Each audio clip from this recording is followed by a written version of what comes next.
Hey, I've got a quick update here for images. Images now support lightboxes, so they're a lot more user-friendly if you're viewing them on a mobile device or even on a desktop on a smaller screen.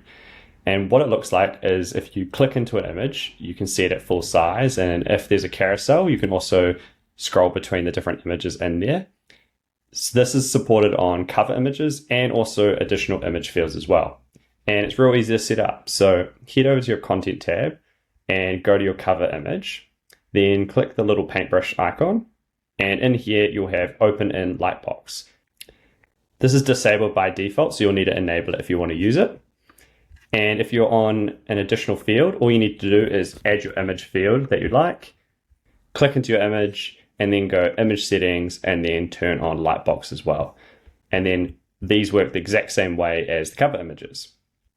You can also use lightboxes on the items list as well, but there's two small things to be aware of. If you're doing it via the cover image, make sure that when you go into the settings, that the links to is turned to none. Otherwise, this will be disabled. When it's set to none, you can set the lightbox on, and this is just so that it doesn't interfere with the clicking.